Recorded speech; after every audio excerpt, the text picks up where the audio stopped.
खूब बात बनाती है ना जी। आए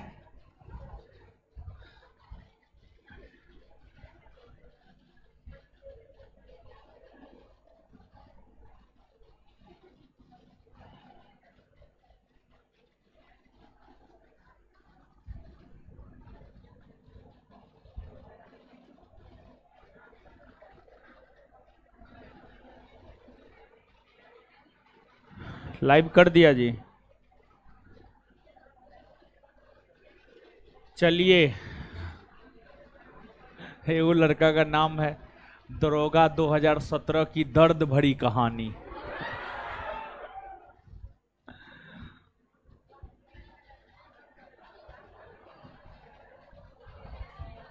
दो 2017 की दर्द भरी कहानी। महाराज अपना नाम लिखिए। चलिए, तो ऑनलाइन वाले लोग बताइए, दिखाई सुनाई दे रहे हैं?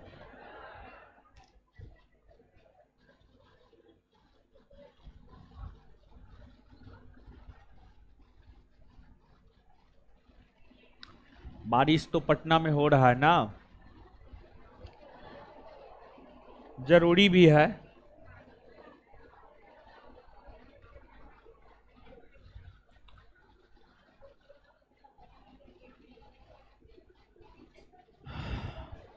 अब हटा दीजिए, कमेंट हटा दीजिए, शांत हो जाइए। अब मछली जो बेच रहे हैं, मछली बेचना बंद कीजिए। शांत होइए, शांत होने बोल रहे हैं।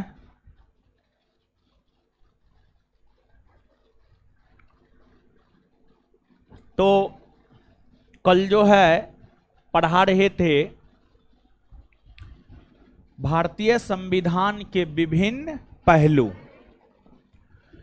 उसमें भारत का संविधान जो 22 भागों में बटा हुआ था, उसके विषय में हम आपको बताए हैं।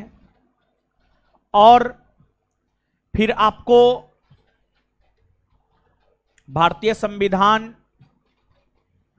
में जो टोटल 12 अनुसूची है, उसके विषय में हम आपको बताए थे।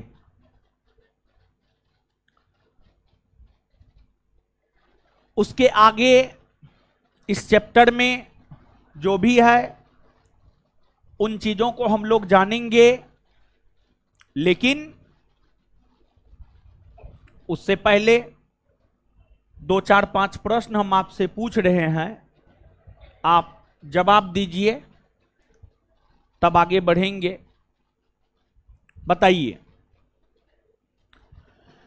संविधान संशोधन को लेकर प्रावधान भारतीय संविधान के किस भाग में है? भाग 20। केंद्र राज्य संबंध को लेकर प्रावधान किस भाग में? भाग 11। सहकारी समिति को लेकर प्रावधान 9 का ख। 9 का ख। और जो सहकारी समिति है, इसको लेकर प्रावधान अनुच्छेद 43 के ख में भी है। अनुच्छेद 43 के ख में भी है।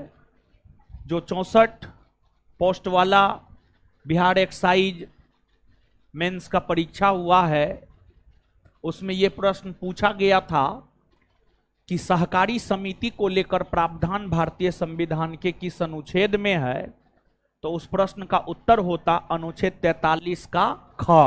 43 का ख। तो इसके बाद आगे बताइएगा, जो मौलिक कर्तव्य है उसकी चर्चा कौन भाग में है? भाग 4 का क। आगे बताइएगा, भूमि सुधार को लेकर प्रावधान किस अनुसूची में? 9वीं में ना। पंचायती राज व्यवस्था को कितना विषय काम करने के लिए दिए गए? 29। कितना विषय? 29। नगर पालिका को काम करने के लिए कितना विषय? 18 ना। वर्तमान में राजभाषा की कुल संख्या कितनी है? 22 ना। 22 है। आगे बताइएगा, राज्यसभा में सीटों के बंटवारा के विषय में जानकारी कौन अनुच्छेद देता है? हाँ? चौथी अनुसूची ना। चौथी अनुसूची ना। चलिए ठीक है। अब देखिएगा, अब आपको इस चैप्टर में अनुच्छेद 1 से लेकर अनुच्छेद 395 तक पूरा का पूरा जो है आपको दे दिया गया है। तो अब आपको क्या हम यहीं पर पूरा का पूरा अनुच्छेद पढ़ाएंगे?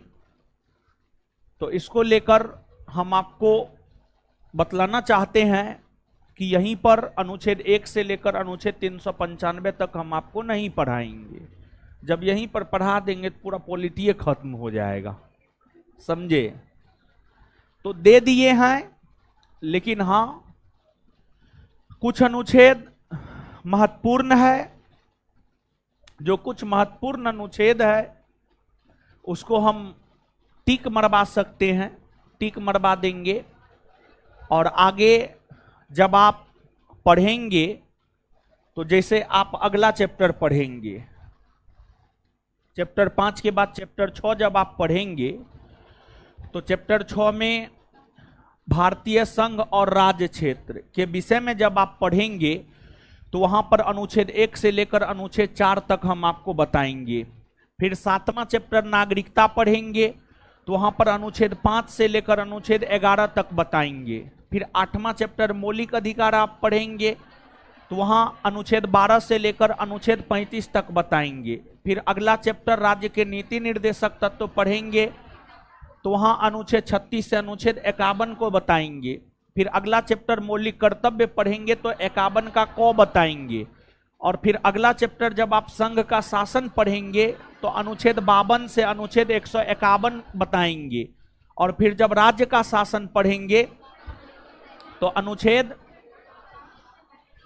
152 से अनुच्छेद 237 बताएंगे। और फिर केंद्र शासित प्रदेश का शासन प्रशासन पढ़ेंगे तो अनुच्छेद 239 से 242। और जब पंचायती राज पढ़ेंगे तो 243 ऑनवर्ड हम लोग आगे बढ़ते जाएंगे। तो कहने का मतलब ये हुआ कि आगे पॉलिटी के अंतर्गत हमें जो अलग अलग चैप्टरों को पढ़ने हैं उसमें भी अनुच्छेदों को भी हम लोगों को देखना पड़ेगा।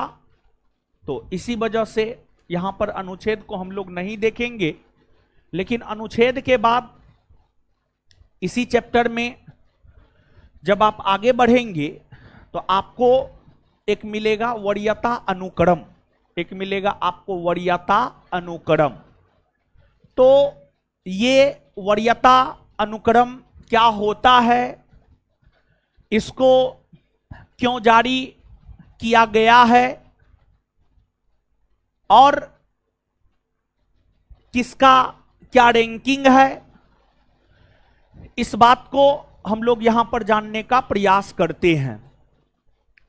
और इसके बाद इसमें कुछ है नहीं, बस 2 से 4 मिनट हमको लगेगा बताने में।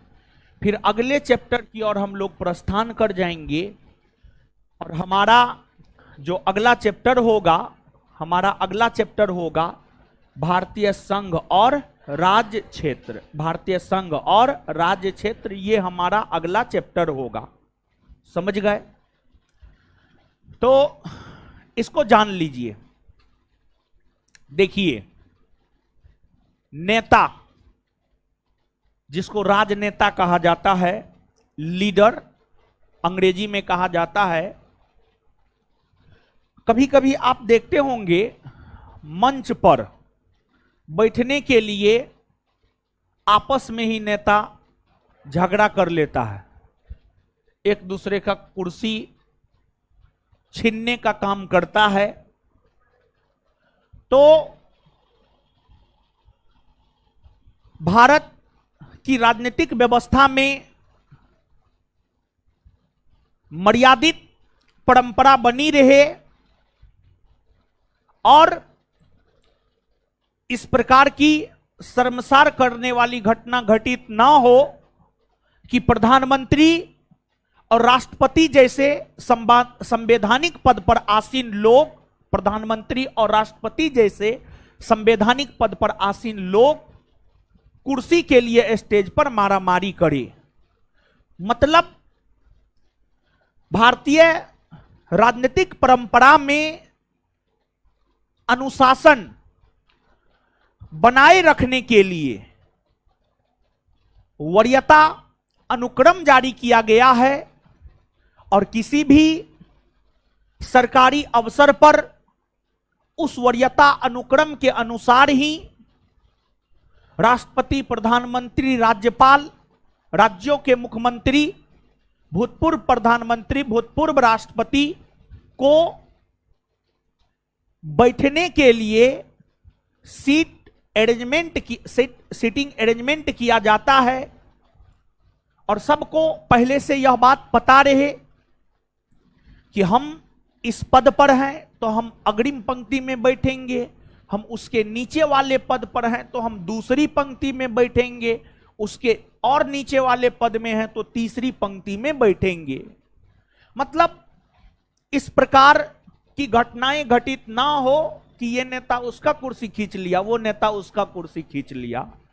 इससे राजनीतिक मर्यादाएं भंग होती है और भारत जैसी विशाल लोकतांत्रिक देश की ओर विश्व के हर देशों का ध्यान रहता है, तो इस प्रकार का चीज ना हो, इसी को लेकर वरीयता अनुक्रम जारी किया गया है। और वरीयता अनुक्रम 26 जुलाई 1979 ईस्वी 1979 26 जुलाई 1979 ईस्वी को वरीयता अनुक्रम जो है आपको जारी किया गया है और इसमें भारत के विभिन्न पदाधिकारियों को रैंकिंग प्रदान किया गया है और इसमें हम तो लंबा चौड़ा लिस्ट दे दिए हैं, लेकिन मूल तौर पर जो आपके परीक्षा में प्रश्न आता है, परीक्षा में पूछे गए प्रश्नों के आधार पर हम आपको ये बात बतलाना चाह रहे हैं कि आप मुख्य तौर पर पहला रैंकिंग से लेकर के 10वां रैंकिंग तक, पहला रैंकिंग से लेकर के 10वां रैंकिंग तक को अगर आप याद रख लेते हैं तो उतना मात्र से भी परीक्षा में आपका काम जो है चल जाता है। अब आप देखेंगे भारत के विभिन्न पदाधिकारियों को जो रैंकिंग दिया गया है उसमें पहला रैंक भारत के राष्ट्रपति को दिया गया है। पहला रैंक की अगर हम लोग बात करें तो जो पहला रैंक है, पहला रैंक दिया गया है भारत के राष्ट्रपति को, पहला रैंक भारत के राष्ट्रपति को दिया गया है। देखिए, पहला रैंक भारत के राष्ट्रपति को जो दिया गया है इसके पीछे कई सारे कारण हैं। एक तो पहला और सबसे प्रमुख कारण यह है कि अगर आप भारत के संविधान को पढ़ेंगे तो सारी शक्तियां राष्ट्रपति में निहित देखने को मिलेगा, सारी शक्तियां राष्ट्रपति में निहित देखने को मिलेगा। यह मुख्य कारण है कि राष्ट्रपति को वरीयता क्रम में पहला रैंक प्रदान किया गया है। राष्ट्रपति के बाद दूसरा रैंक अगर देखा जाए तो दूसरा रैंक जो है आपको उपराष्ट्रपति को दिया गया है। दूसरा रैंक अगर देखा जाए तो दूसरा रैंक जो है आपको उपराष्ट्रपति को दिया गया है और फिर तीसरा रैंक देश के प्रधानमंत्री को दिया गया है। तीसरा रैंक देश के प्रधानमंत्री को दिया गया है। आप अगर टेलीविजन सब देखते होंगे, यूट्यूब सब देखते होंगे, किसी भी सरकारी कार्यक्रम में अगर राष्ट्रपति, उपराष्ट्रपति, प्रधानमंत्री सभी लोग मौजूद होते हैं तो उस स्थिति में आप सबसे अग्रिम पंक्ति में श्रीमती द्रौपदी मुर्मू को देखेंगे, फिर उसके पीछे जगदीप धनखड़ को देखेंगे, फिर उसके पीछे श्री नरेंद्र मोदी जी को देखेंगे। आप पिछले दिनों यह देखे होंगे कि जब भारत की संसद में सेंगोल को स्थापित किया जा रहा था तो ना जो है राष्ट्रपति को आमंत्रित किया गया और ना ही उपराष्ट्रपति को आमंत्रित किया गया। और दूसरी घटना, जब अयोध्या में राम मंदिर का उद्घाटन किया जा रहा था तो ना ही राष्ट्रपति को आमंत्रित किया गया था और ना ही आमंत्रित तो हुए थे, राष्ट्रपति उपराष्ट्रपति आमंत्रित तो हुए थे, लेकिन वे लोग गए नहीं। ऐसा नहीं था कि जाने का मन उन लोगों का आंतरिक तौर पर नहीं रहा होगा। राम मंदिर के उद्घाटन समारोह में कौन ऐसा अभागा होगा कि जिसको जाने का मन नहीं होगा? अगर वो हिंदू है, सनातन धर्म को मानता है, तो कोई ऐसा सनातनी अपने आप को अभागा ही समझेगा कि वो राम मंदिर के उद्घाटन में नहीं गया। तो कुल मिलाकर के कैमरा प्रेम के वजह से जो है इन लोगों को रोका गया, आमंत्रण देने के बावजूद भी जो है इन लोगों को रोका गया कि ऐसा ना सारा फोकस जो है मोदी जी से हट करके इन्हीं लोगों के ऊपर आ जाए। समझ गए? तो वहां पर फिर राष्ट्रपति को ही जो भी काम करना होता, राष्ट्रपति वहां पर है, राष्ट्रपति सर्वे सर्वा है। जैसे कहने का मतलब यह है कि अगर कहीं पर पिताजी है और आप भी है तो निर्णय तो पिताजी लेंगे, आप थोड़े निर्णय लेंगे।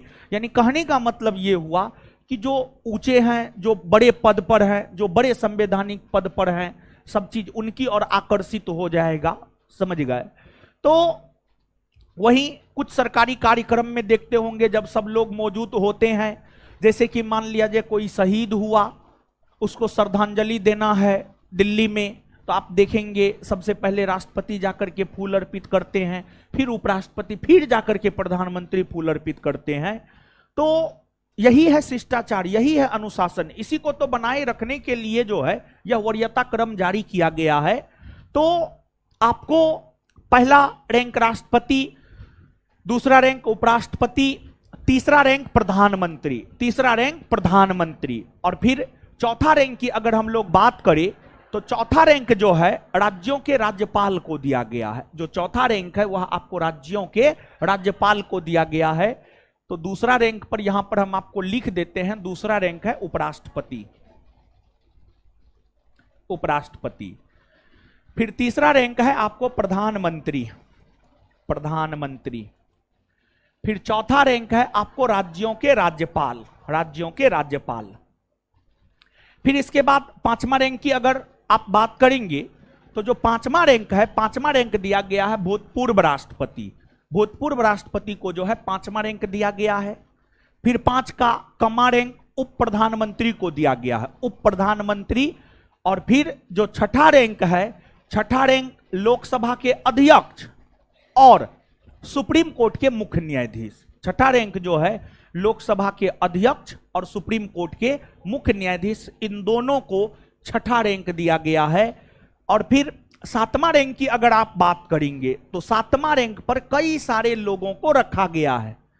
जैसे 7वां रैंक पर राज्यों के मुख्यमंत्री के बाद जो केंद्रीय कैबिनेट मंत्री होते हैं, केंद्रीय कैबिनेट मंत्री हो गए, राज्यों के मुख्यमंत्री हो गए, लोकसभा में विपक्ष के नेता हो गए, इन सभी को 7वां रैंक प्रदान किया गया है। और भारत के भीतर दिया जाने वाला जो सर्वोच्च पुरस्कार है वह आपको भारत रत्न पुरस्कार है। और भारत रत्न पुरस्कार एकमात्र पुरस्कार है जिसे वरीयता क्रम में स्थान दिया गया है।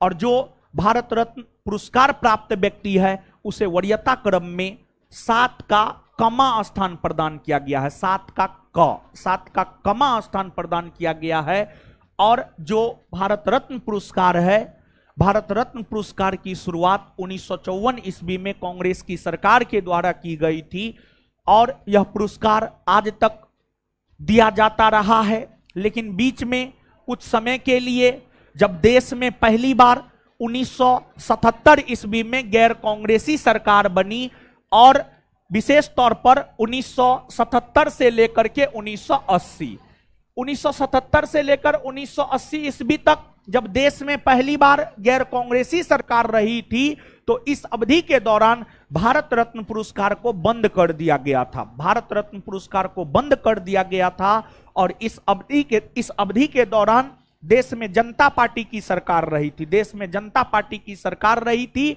और जनता पार्टी के सरकार के अंतर्गत इस अवधि के दौरान दो प्रधानमंत्री बने थे, एक मोरारजी देसाई 1977 से 1979 और दूसरे चौधरी चरण सिंह 1979 से 1980।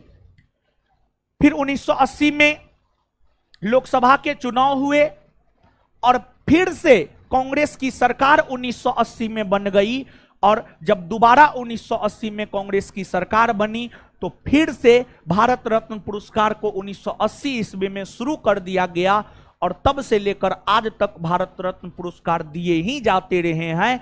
एक तो भारत रत्न पुरस्कार प्राप्त व्यक्ति को वरीयता क्रम में स्थान मिला है और दूसरी बात यह है कि भारत के भीतर दिए जाने वाले सभी पुरस्कारों में एकमात्र भारत रत्न पुरस्कार है जो कि एक संवैधानिक पुरस्कार है। भारत रत्न पुरस्कार की अगर हम लोग बात करें तो यह एक संवैधानिक पुरस्कार है और यह पुरस्कार भारतीय संविधान के अनुच्छेद 18, भारतीय संविधान के अनुच्छेद 18 को जब आप विस्तार पूर्वक पढ़ेंगे तो आपको यह पता चलेगा कि जो भारत रत्न पुरस्कार है यह अनुच्छेद 18 के तहत जो है आपको दिए जाते हैं। सातके को में भारत रत्न पुरस्कार प्राप्त व्यक्ति को स्थान दिया गया है तो यहां पर हम आपको लिख देते हैं। पांचवा स्थान अगर देखा जाए भूतपूर्व राष्ट्रपति, 5 का कमा स्थान अगर देखा जाए तो उप प्रधानमंत्री,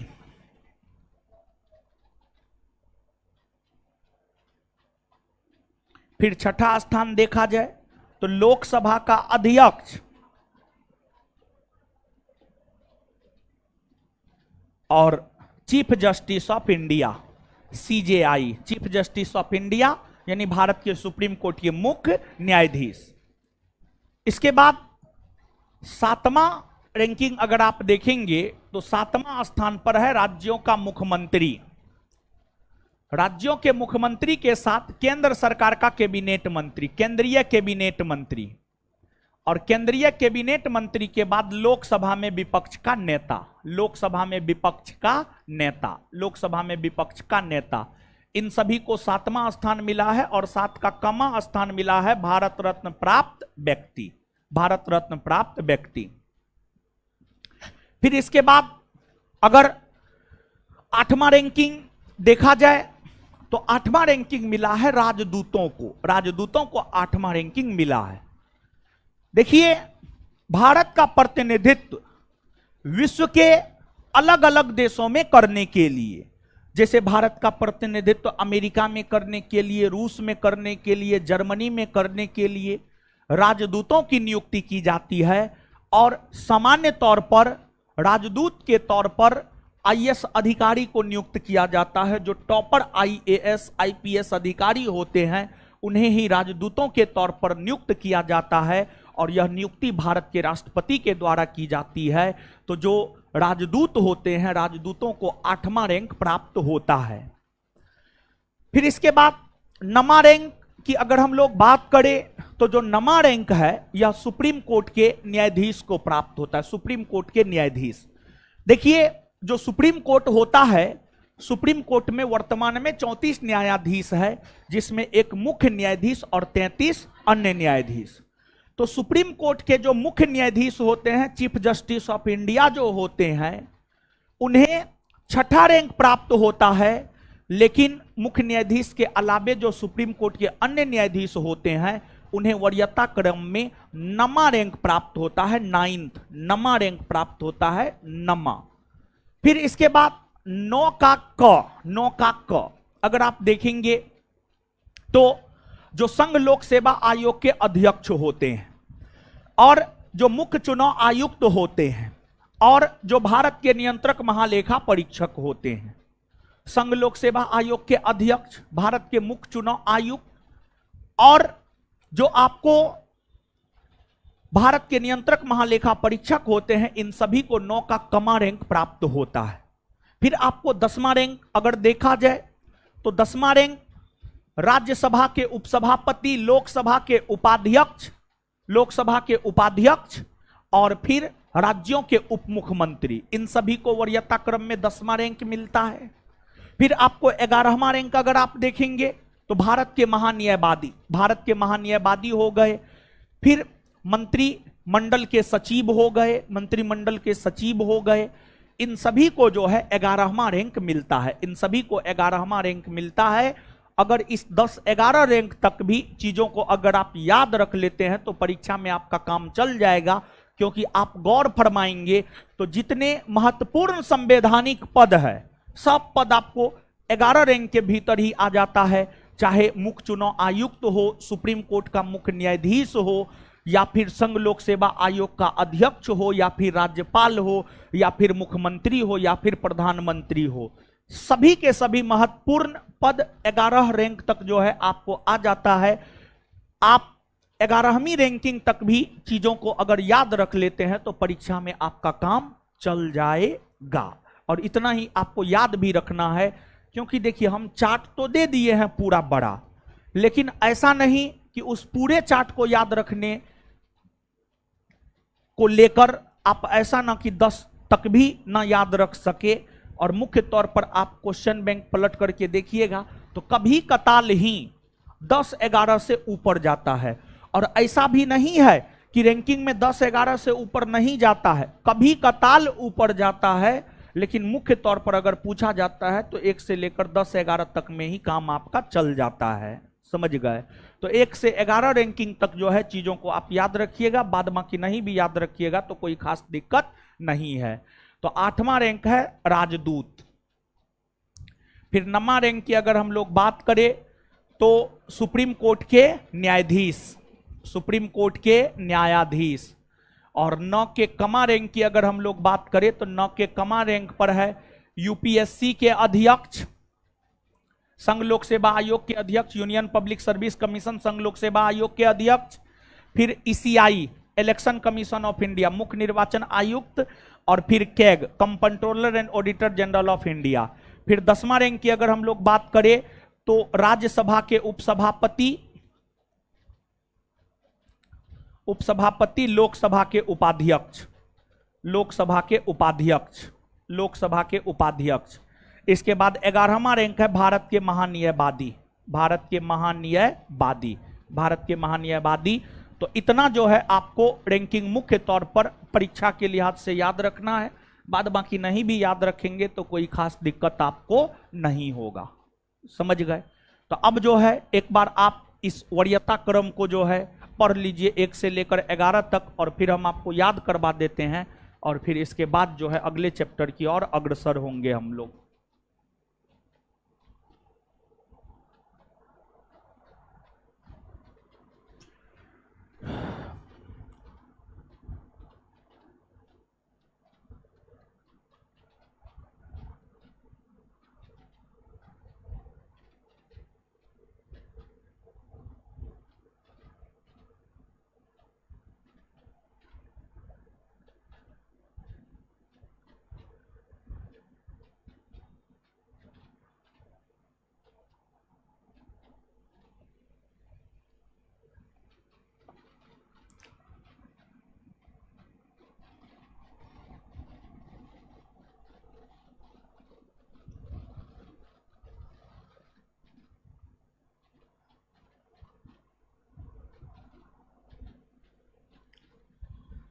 पढ़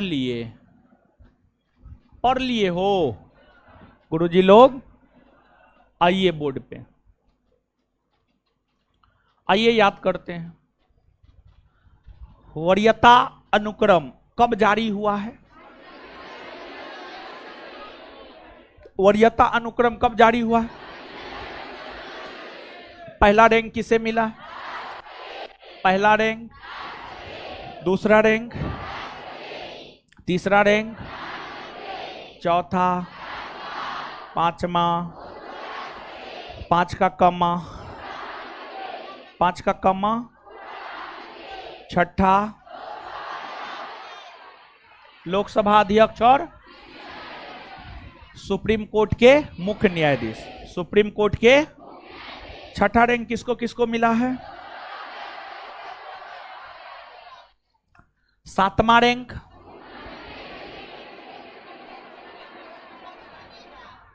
सातवां रैंक भारत रत्न प्राप्त व्यक्ति को कौन सा रैंक? भारत रत्न प्राप्त व्यक्ति आठवां रैंक, आठवां रैंक, नौवां रैंक, नौवां रैंक, नौ का कमा रैंक, नौ का कमा रैंक, संघ लोक सेवा आयोग के अध्यक्ष, मुख्य चुनाव आयुक्त और भारत के महानियंत्रक एवं महालेखा परीक्षक। नौ का कमा रैंक किसको किसको मिला है? 10वां रैंक, 10वां रैंक, 11वां रैंक, 11वां रैंक। भारत रत्न पुरस्कार की शुरुआत कब से हुई? 1954 से ना। और कब से कब तक भारत रत्न बंद रहा?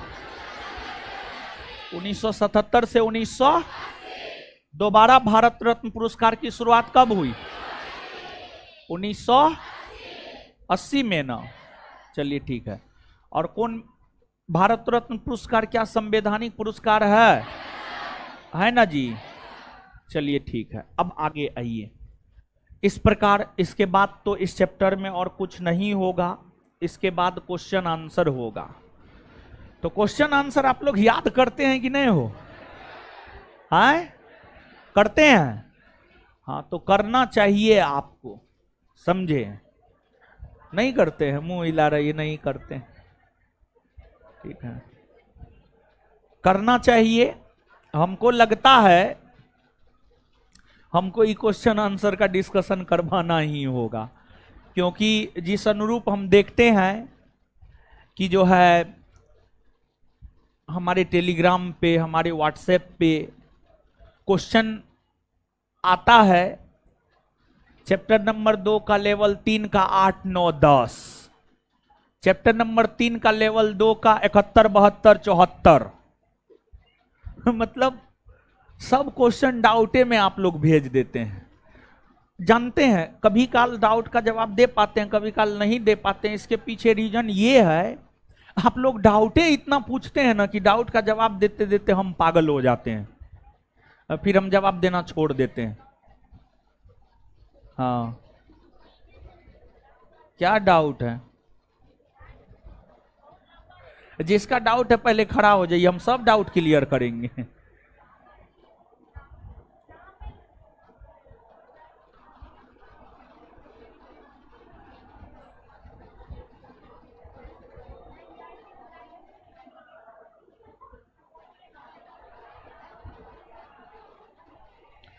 है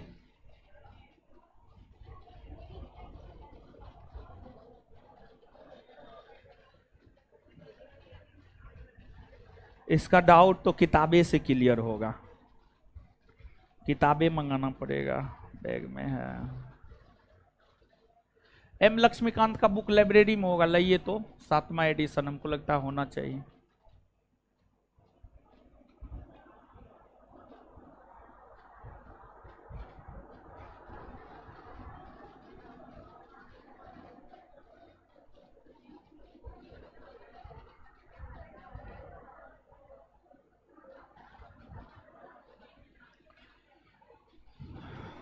लेकिन आप लोग डाउट भेजते हैं तो कम से कम नाम लिख करके भेजा कीजिए। अब किसी को लेटर भेजना है, उस पर पता ही नहीं दीजिएगा, अपना नाम ही नहीं दीजिएगा, तो लेटर थोड़े पहुंच पाएगा।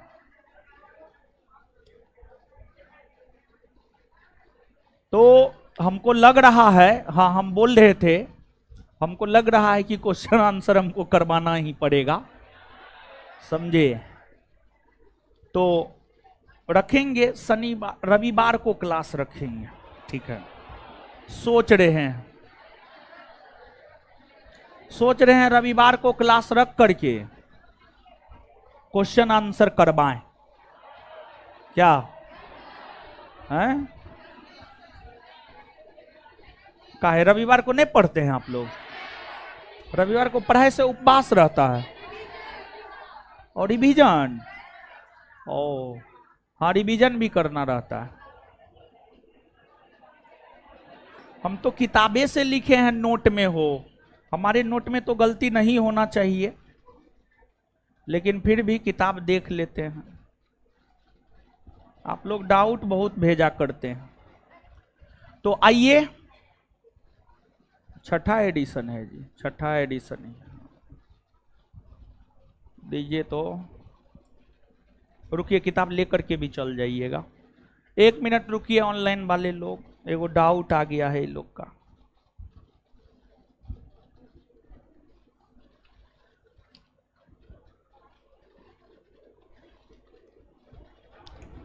आलोचना किसका? जिनका क्वेश्चन है किताब भेज देते, दीजिए पेन दीजिए। तो हमारे नोट में कभी गलती नहीं हो सकता है। जिनका डाउट है, आप नाम नहीं दिए हैं, लीजिए भेज दीजिए। आप ही को ना आया है, आप भेज दीजिए किताब, जल्दी हमको दे दीजिए जिनका डाउट है। हम नहीं देखेंगे, हम इधर मुड़ जाते हैं। देख लीजिए, आप हमको किताब लौटा दीजिए। तो इतना याद हो न गया, आए आगे बढ़े ना, अगले चैप्टर की ओर अग्रसर हो जाते हैं। क्या हो गया? आपका डाउट था,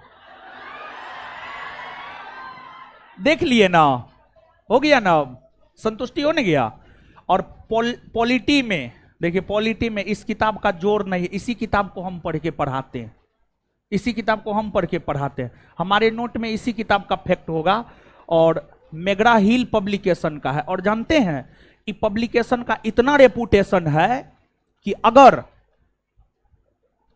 बोर्ड कोई आंसर दिया और इस किताब से मैच नहीं कर रहा है, आप इस किताब को पढ़ के गए और इसी किताब के अनुसार आंसर आप मारे, अब बोर्ड कोई दूसरा आंसर दे दिया, तो इस किताब का इतना रेपुटेशन है कि आप सुप्रीम कोर्ट, हाई कोर्ट में जाकर के इस किताब को साक्ष्य के तौर पर पेश कर सकते हैं। इस किताब का ये रेपुटेशन है, समझे। तो हम यहीं से डाटा देते हैं, तो हमारा गलत नहीं ही होना चाहिए, दूसरे के नोट में ही गलत होगा। ठीक है, देख लिए, संतुष्टि मिल न गया? हाँ चलिए, अब मत भेजिए वो सब, अब अपने पास रखिए जिसके पास है। अब ये दूसरा चैप्टर पढ़ते हैं। तो देखिए, इसको किताब इसलिए दिखा दिया, हम अपने मन से बोलते तो उनको संतुष्टि नहीं मिलता, तो इसी वजह से हम जिस किताब से लिखे हैं वही किताब दिखा दिए, समझे। अब आगे आइए, कुछ नहीं था, क्वेश्चन था उसमें एगो। अरे वो क्वेश्चन था कि भारत के संविधान को वकीलों का स्वर किसने कहा है? एडवर्ड जेनिंग्स ने कहा, यही तो था। ठीक है, चलिए अब आइए, हल्ला नहीं। तो इस प्रकार ये चैप्टर आपका खत्म हुआ, और क्वेश्चन आंसर जो है करवाएंगे हम आपको, क्वेश्चन आंसर करवाएंगे। जिस मात्रा में डाउट आ रहा है उस अनुसार हमको लगता है हमको करवाना पड़ेगा, तो करवा देंगे हम आपको क्वेश्चन आंसर। फिलहाल चैप्टर पढ़ते जा रहे हैं, चैप्टर पढ़िए, ठीक है? हैं? और टिक नहीं लगवाए हैं तो पहले पढ़िएगा तब ना टिक लगवाएंगे। पूरा संविधान में, पूरा अभी से लेकर के लास्ट क्लास पॉलिटी के अनुच्छेदे पढ़ाएंगे, और जितना महत्वपूर्ण अनुच्छेद है पढ़ा देंगे, उसमें आप अपना टिक लगा लीजिएगा, नहीं तो हम बाद में लगवा देंगे। तो इस चैप्टर को खत्म करने की घोषणा कर देते हैं, ठीक ना? अब अगला चैप्टर की ओर बढ़ते हैं। अगला चैप्टर क्या है? संघ एवं राज्य क्षेत्र।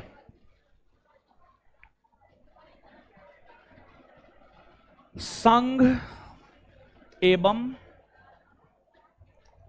राज्य क्षेत्र।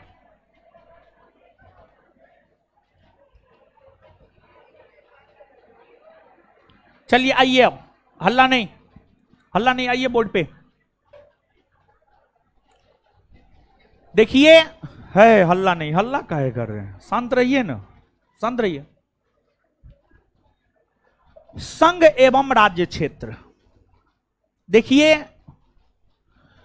संघ एवं राज्य क्षेत्र के विषय में जानकारी हमें भारतीय संविधान का भाग 1 देता है और भाग 1 के अंतर्गत अनुच्छेद 1 से अनुच्छेद 4 देता है। तो अब सबसे पहले हम लोग यहां पर अनुच्छेद 1 से लेकर अनुच्छेद 4 तक को ही पढ़ लेते हैं। अनुच्छेद 1 से लेकर के अनुच्छेद 4, कौन अनुच्छेद क्या कहता है? देखिए अनुच्छेद 1, अनुच्छेद 1 को अगर हम लोग देखें तो यह अनुच्छेद यह कहता है कि इंडिया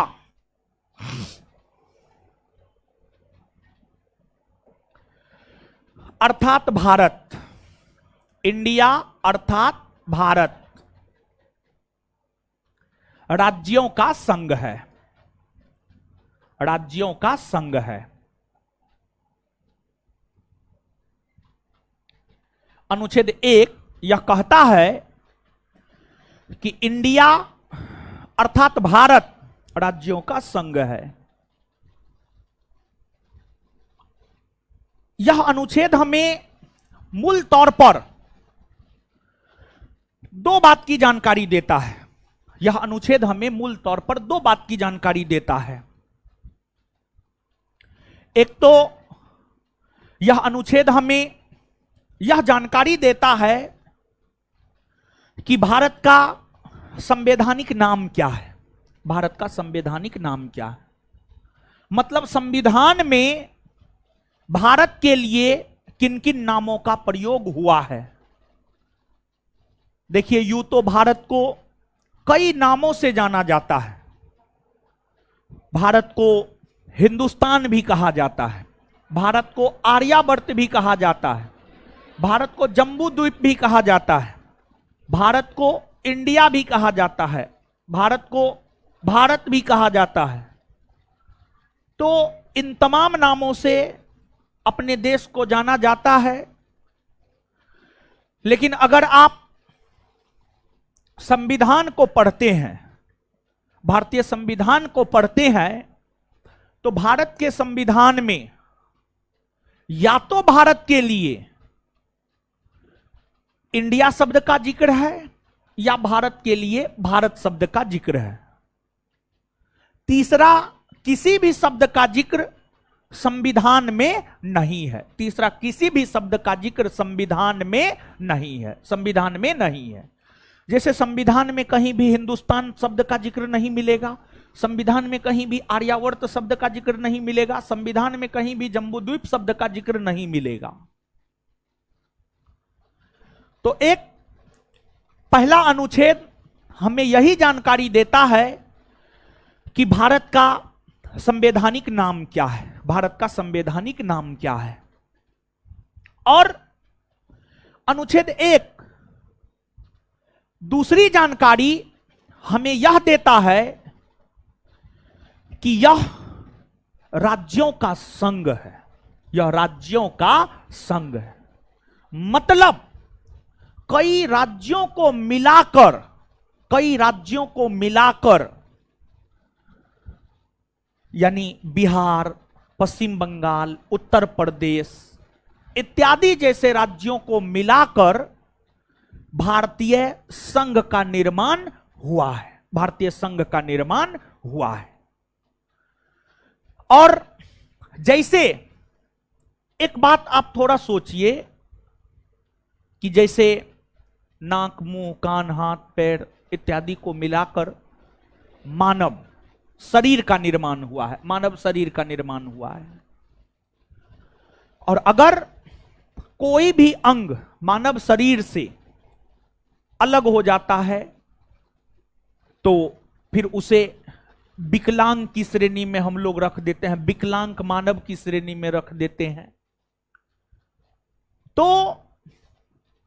एक स्वस्थ मानव हम कब कहेंगे? जब वो मेंटली और फिजिकली दोनों रूप में स्वस्थ हो, तभी हम उसे स्वस्थ कह सकते हैं, अदरवाइज नहीं।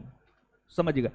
हम लोग जो है सिर्फ हेल्थ को देखते हैं, समझ गए? सिर्फ हेल्थ नहीं, मेंटली भी जो है आपको सही रहना पड़ेगा, तभी आप हेल्दी लोगों की श्रेणी में आएंगे। तो कहने का मतलब हम आपको यह समझाने का प्रयास कर रहे हैं कि भारत कई राज्यों का संघ है, भारत कई राज्यों का संघ है। तो कोई भी राज्य भारतीय संघ से अलग नहीं हो सकता है, कोई भी राज्य भारतीय संघ से अलग नहीं हो सकता है, अलग नहीं हो सकता है। बंगाल हो, बिहार हो, उत्तर प्रदेश हो, उत्तराखंड हो, गुजरात हो, अरुणाचल प्रदेश हो, केरल हो, तमिलनाडु हो, कुछ भी हो जाए, भारतीय संघ से कोई भी राज्य अलग नहीं हो सकता है। और भारतीय संघ की अगर हम बात करें तो भारतीय संघ के अंतर्गत भारत के 28 राज्य आते हैं। भारतीय संघ के अंतर्गत भारत के 8 केंद्र शासित प्रदेश आते हैं, भारत के 8 केंद्र शासित प्रदेश आते हैं। और अगर भारत सरकार ने किसी क्षेत्र को जीता है तो वह भी भारतीय संघ के अंतर्गत ही आते हैं, वह भी भारतीय संघ के अंतर्गत ही आते हैं। और भारतीय संघ से ना तो किसी राज्य को अलग होने का अधिकार है और भारतीय संघ से ना किसी केंद्र शासित प्रदेश को अलग होने का अधिकार है, ना किसी केंद्र शासित प्रदेश को अलग होने का अधिकार है। भारतीय संघ के अंतर्गत जो 28 राज्य आते हैं, हिमाचल प्रदेश, पंजाब, हरियाणा, उत्तराखंड, उत्तर प्रदेश, राजस्थान, गुजरात, मध्य प्रदेश, महाराष्ट्र, गोवा, कर्नाटक, केरल, तमिलनाडु, आंध्र प्रदेश, तेलंगाना, छत्तीसगढ़, ओडिशा, झारखंड, बिहार, पश्चिम बंगाल, सिक्किम, अरुणाचल प्रदेश, असम, मेघालय, नागालैंड, मणिपुर, मिजोरम, त्रिपुरा, ये 28 राज्य भारतीय संघ के अंतर्गत आते हैं। और भारतीय संघ के अंतर्गत जो ये 28 राज्य आते हैं, कोई भी भारत से अलग नहीं हो सकता है, कोई भी भारत से अलग नहीं हो सकता, किसी भी सूरत में अलग नहीं हो सकता है। इसके बाद जो भारत में 8 केंद्र शासित प्रदेश है, लद्दाख, जम्मू कश्मीर, फिर आपको चंडीगढ़, दिल्ली, दादर नगर हवेली तथा दमन और द्वीप, फिर आपको लक्षद्वीप, पुडुचेरी, अंडमान निकोबार द्वीप समूह, ये जो 8 केंद्र शासित प्रदेश है, ये भी कभी भी किसी भी सूरत में भारतीय संघ से अलग नहीं हो सकता है। और आपको जो राज्यों के संघ शब्द का प्रयोग किया गया है, राज्यों के संघ शब्द का प्रयोग किया गया। और एक बात आप जानिए, कहीं भी भारतीय संविधान में संघीय शब्द या संघात्मक शब्द, संघीय शब्द या संघात्मक शब्द का प्रयोग नहीं किया गया है। कहीं भी भारतीय संविधान में संघीय शब्द या संघात्मक शब्द का प्रयोग नहीं किया गया है। अगर संविधान में संघीय शब्द होता या यहीं पर आपको अनुच्छेद 1 में ही अगर संघीय या संघात्मक शब्द होता तो अभी भारत की जैसी राजनीतिक स्थिति है वैसी नहीं होती, फिर भारत की राजनीतिक स्थिति अमेरिका जैसी होती, फिर भारत की राजनीतिक स्थिति अमेरिका जैसी होती।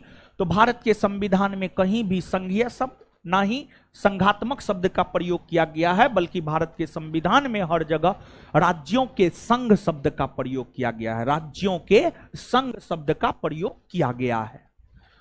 आपसे पूछा जाता है, आप क्वेश्चन होगा इसमें, आप देखिएगा भारत क्या है, तो उसका उत्तर होगा राज्यों का संघ। भारत क्या है, उसका उत्तर होगा राज्यों का संघ।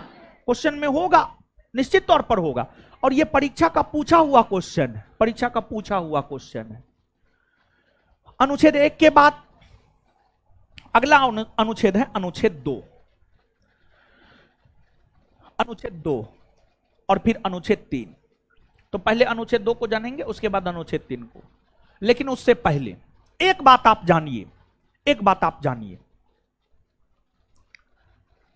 क्योंकि इसकी चर्चा अनुच्छेद 2 में भी मिलेगा और अनुच्छेद 3 में भी मिलेगा। वो बात यह है कि जैसे अपना देश भारत है, मान लिया जाए कि भारत के भीतर किसी नए राज्यों को प्रवेश दिलाना है, किसी नए भूभाग को प्रवेश दिलाना है, किसी नए क्षेत्र को प्रवेश दिलाना है। मान लिया जाए तिब्बत, तिब्बत भारत के उत्तर में ये तिब्बत है। तिब्बत विवादित क्षेत्र है, तिब्बत विवादित क्षेत्र है। यूं तो वर्तमान में तिब्बत पर चीन का अधिकार है, चीन का अधिकार है। मान लिया जाए भारत तिब्बत को जीतकर भारतीय संघराज्य क्षेत्र में प्रवेश दिलाना चाहता है। भारत अगर तिब्बत को जीतकर तिब्बत को भारतीय संघराज्य क्षेत्र में प्रवेश दिलाना चाहता है, तो यह काम भारत की संसद करेगा, यह काम भारत की संसद करेगा। और भारत की संसद यह काम साधारण बहुमत के आधार पर करेगा, साधारण बहुमत के आधार पर करेगा। दूसरी बात, आपको मान लिया जाए भारत है, भारत में 28 राज्य है। उत्तर प्रदेश एक बड़ा राज्य है, उत्तर प्रदेश एक बड़ा राज्य है, क्षेत्रफल में भी, जनसंख्या में भी। अभी हाल फिलहाल में जब 18वीं लोकसभा चुनाव का परिणाम आया और इस परिणाम में बीजेपी को जब कम सीट मिला, तो अंदर खाने यह चर्चा चलने लगी, और यह चर्चा अभी चल भी रहा है कि उत्तर प्रदेश का विभाजन कर दिया जाए, उत्तर प्रदेश का विभाजन कर दिया जाए, उत्तर प्रदेश का विभाजन कर दिया जाए। उत्तर प्रदेश को 2 या 3 राज्यों में विखंडित कर दिया जाए, 2 या 3 राज्यों में विखंडित कर दिया जाए। यह चर्चाएं चली है। तो अब अगर मान लिया जाए कि उत्तर प्रदेश विखंडित होता है 2 भागों में, तो एक नया राज्य बनेगा, हां या ना? बनेगा। तो एक नया राज्य बनेगा। तो भारत के भीतर अगर किसी राज्य का विभाजन कर नए राज्य का निर्माण किया जाता है, तो नए राज्य का निर्माण करने में भी अहम भूमिका होती है भारत की संसद की। और भारत की संसद साधारण बहुमत के आधार पर ही नए राज्यों का निर्माण करने का काम करती है। अब तीसरी बात, मान लिया जाए कि भारत का कोई क्षेत्र किसी दूसरे देश को देना है, भारत का किसी क्षेत्र किसी दूसरे देश को देना है।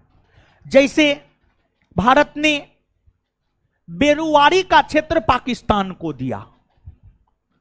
जैसे भारत ने 2015 ईस्वी में बांग्लादेश के साथ भूमि समझौता करते हुए भारत के कुछ भूभाग बांग्लादेश को दिया। तो अगर भारत के किसी भूभाग को दूसरे देश को देना है तो यह काम भी करता है भारत की संसद ही, भारत की संसद ही। लेकिन यह काम भारत की संसद साधारण बहुमत नहीं बल्कि विशेष बहुमत से करता है। और संविधान संशोधन के तहत भारत किसी क्षेत्र को, भारत अपने किसी क्षेत्र को दूसरे देश को सौंप सकता है, जैसा कि पहले के दिनों में भारत ने किया भी है। जैसे भारत ने बेरुवारी का क्षेत्र पाकिस्तान को दिया है, भारत और बांग्लादेश के बीच भूमि समझौता हुए हैं। तो कुल मिलाकर के एक बार फिर से इस बात को हम बता रहे हैं, देखिए, अगर किसी नए क्षेत्र को, किसी नए राज्य को भारत में प्रवेश दिलाना है तो किसी नए क्षेत्र को या किसी नए राज्य को भारत में प्रवेश दिलाना है तो वह काम करेगा भारत की संसद और साधारण बहुमत के आधार पर।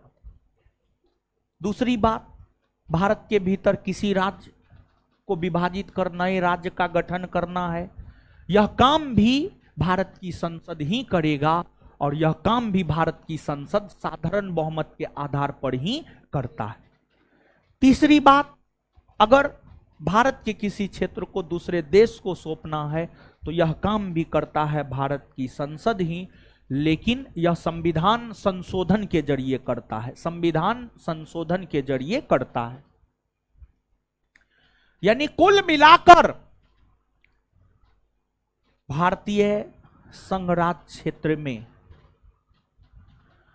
कुल मिलाकर भारतीय संघराज्य क्षेत्र में अगर देखा जाए तो भारतीय संघराज्य क्षेत्र में किसी भी प्रकार का परिवर्तन करने का अधिकार भारत की संसद को होता है। किसी भी प्रकार का परिवर्तन करने का अधिकार भारत की संसद को होता है। ये बात हम आपको बतलाना चाह रहे थे, क्योंकि इस चैप्टर में अगर आप क्वेश्चन पर जाएंगे तो आपको इस प्रकार के प्रश्न देखने को मिल जाएंगे कि भारत में राज्यों को लेकर किसी भी प्रकार का परिवर्तन करने का अधिकार किसे है, तो भारत की संसद को है। कुछ गया है दिमाग में? अब आइए, अब समझते हैं आगे। सबसे पहली बात हम लोग यह समझते हैं कि अनुच्छेद 2 कहता क्या है। देखिए, अनुच्छेद 2 में मूल तौर पर क्या है समझिएगा।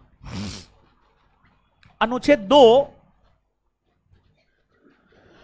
यह कहता है कि भारत में नए राज्यों का प्रवेश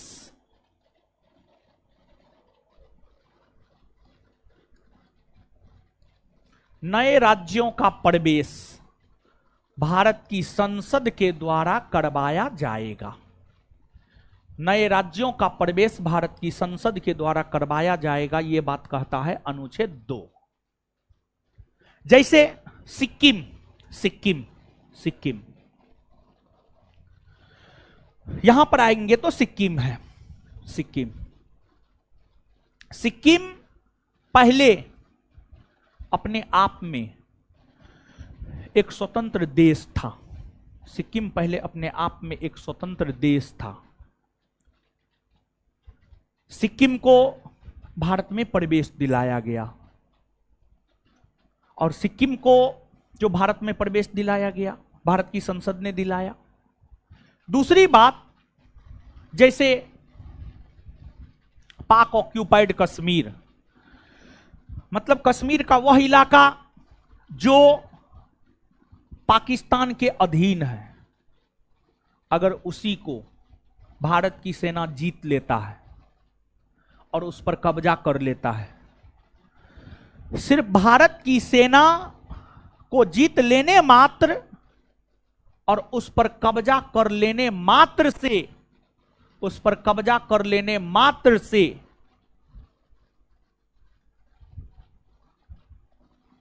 पाक ऑक्यूपाइड कश्मीर वाले इलाके पर भारत का अधिकार नहीं हो जाएगा, बल्कि भारत की संसद को उसको लेकर साधारण बहुमत से एक प्रस्ताव पारित करना होगा, साधारण बहुमत से एक प्रस्ताव पारित करना होगा। और भारत की संसद साधारण बहुमत से अगर प्रस्ताव पारित कर देती है, तत्पश्चात पाक ऑक्यूपाइड कश्मीर वाला इलाका जो है आपको भारत का अंग बन जाएगा। जैसे आपको अगर आप सिक्किम की बात करेंगे तो सिक्किम को तो शामिल कर लिया गया।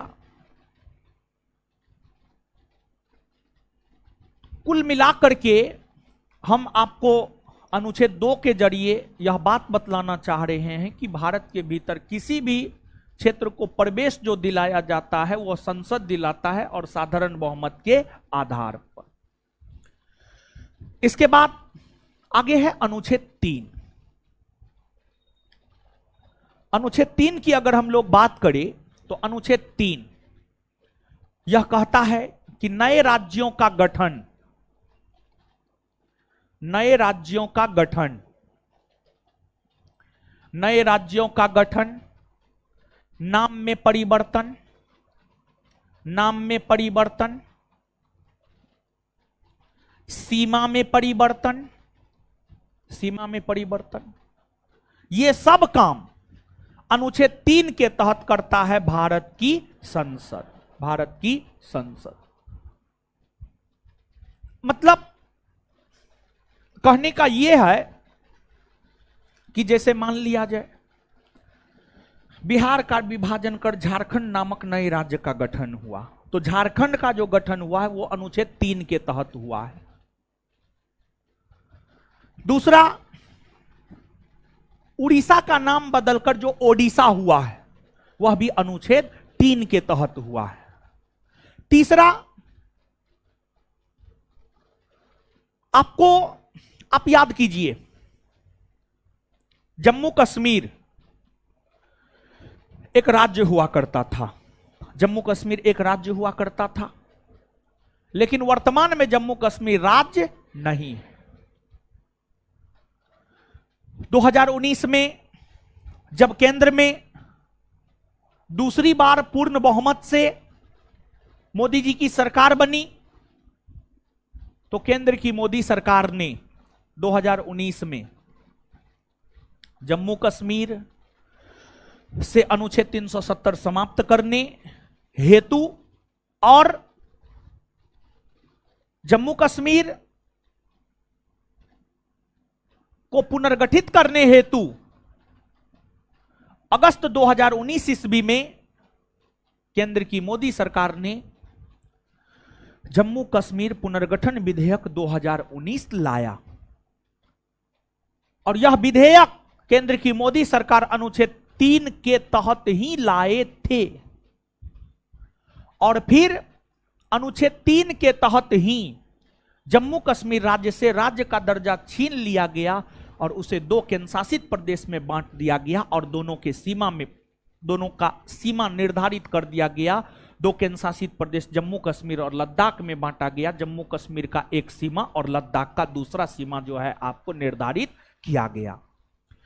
जब जम्मू कश्मीर को पुनर्गठित कर जम्मू कश्मीर से अलग एक केंद्र शासित प्रदेश लद्दाख बनाए गए, तो जम्मू कश्मीर के सीमा निर्धारित कर दिए गए, जम्मू कश्मीर का क्षेत्रफल कम हो गया। तो ये जो काम हुआ है, ये काम आपको अनुच्छेद 3 के तहत ही हुए हैं।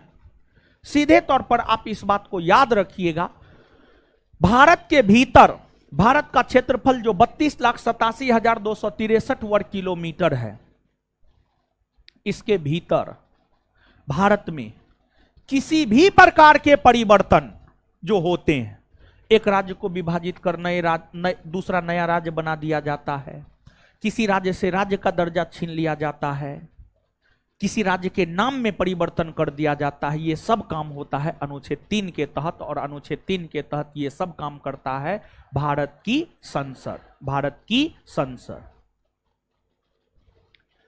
और आपको आगे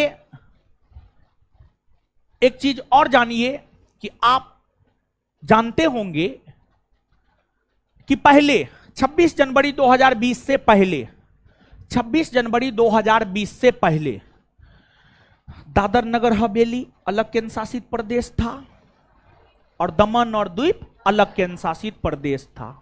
लेकिन इन दोनों केंद्र शासित प्रदेश को मर्ज कर दिया गया, दोनों को एक कर दिया गया है।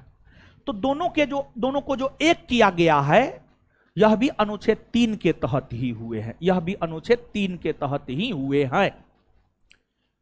अब देखिएगा, यहां पर एक बात जानना आपके लिए जरूरी है कि भारत के भीतर किसी भी नए राज्य का निर्माण कैसे हो जाता है।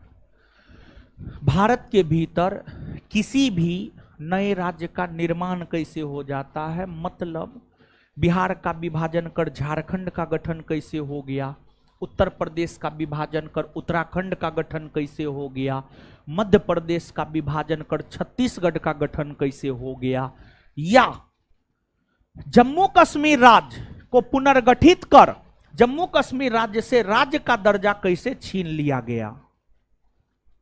इस पूरी प्रक्रिया को आप थोड़ा सा समझने का प्रयास कीजिए।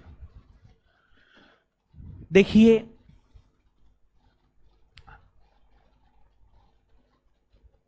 देश के भीतर जो आंतरिक मामले होते हैं, चाहे आंतरिक सुरक्षा से संबंधित मामला हो, चाहे आंतरिक प्रशासन से संबंधित मामला हो, उन सभी के लिए जिम्मेदार होता है देश का गृह मंत्रालय, देश का गृह मंत्रालय। जैसे अभी उत्तर प्रदेश के हाथरस में एक कांड हुआ है जिसमें 100 से अधिक भोले भाले लोग मारे गए, और उसमें 121 के आसपास लोग संभवतः मारे गए हैं, वो आंकड़ा बढ़ भी सकता है। और 121 में अधिकतर महिला ही मारी गई, 100 के आसपास महिला है, 100 के आसपास महिला, समझे। देखिए, हम लोग जो है ना, धर्म को धर्म नहीं रहने दिए हैं, धर्म को पाखंड का एक अड्डा बना दिए हैं, समझे। तो उस बाबा के विषय में विशेष तो जानकारी नहीं है, लेकिन थोड़ा बहुत जानकारी सोशल मीडिया से मिला है कि मतलब उसके चरण को छू लेने से चमत्कार हो जाता है।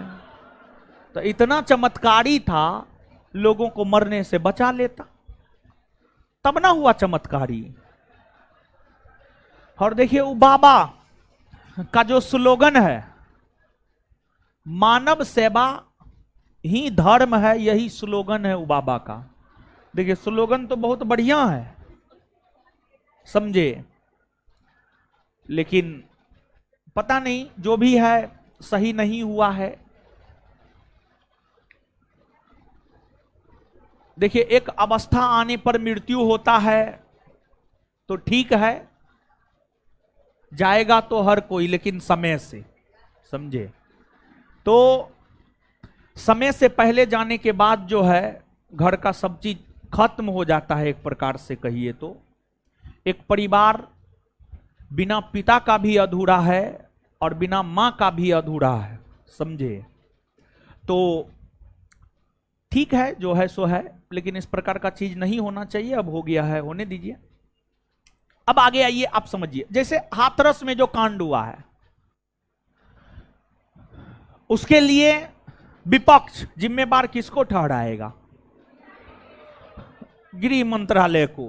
योगी जी को तो ठहराएगा ही ठहराएगा, योगी जी के राज में हुआ है तो निश्चित तौर पर ठहराएगा। लेकिन गृह मंत्रालय भी जिम्मेवार है, देश के आंतरिक सुरक्षा से संबंधित मामले गृह मंत्रालय के अधीन ही आते हैं। और यही वजह है, अगर देश के भीतर राज्यों को लेकर कोई भी परिवर्तन करने हैं, अर्थात एक राज्य को विभाजित कर दूसरा कोई नया राज्य बनाना है, एक राज्य को विभाजित कर दूसरा कोई नया राज्य बनाना है, जैसे उत्तर प्रदेश का विभाजन कर ही एक नया राज्य बनाना है, तो सबसे पहले नया राज्य बनाने को लेकर विधेयक तैयार किया जाएगा। विधेयक तैयार किया जाएगा और नया राज्य बनाने को लेकर विधेयक तैयार करेगा भारत सरकार का गृह मंत्रालय। भारत सरकार का गृह मंत्रालय। तो किसी भी नए राज्य के निर्माण को लेकर सबसे पहले तैयार होता है विधेयक। सबसे पहले क्या तैयार होता है? विधेयक। सबसे पहले विधेयक तैयार होता है और राज्यों के निर्माण को लेकर विधेयक तैयार करता है भारत सरकार का गृह मंत्रालय। और यह विधेयक तैयार होने के बाद सीधे संसद के सदनों में नहीं जाता है, मतलब लोकसभा राज्यसभा में नहीं जाता है, बल्कि यह विधेयक राष्ट्रपति के पास जाता है। यह विधेयक राष्ट्रपति के पास जाता है, राष्ट्रपति के पास। राष्ट्रपति के पास जाता है।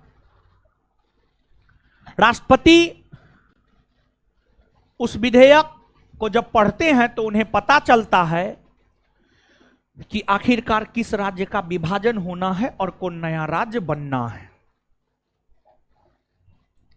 जब राष्ट्रपति को पता चल जाता है कि उत्तर प्रदेश का विभाजन होना है और एक नया राज्य बनना है, तो राष्ट्रपति इस विधेयक को वर्तमान के उत्तर प्रदेश के विधानसभा के पास भेजेगा। वर्तमान के उत्तर प्रदेश के विधानसभा के पास भेजेगा और इसका मतलब यह हुआ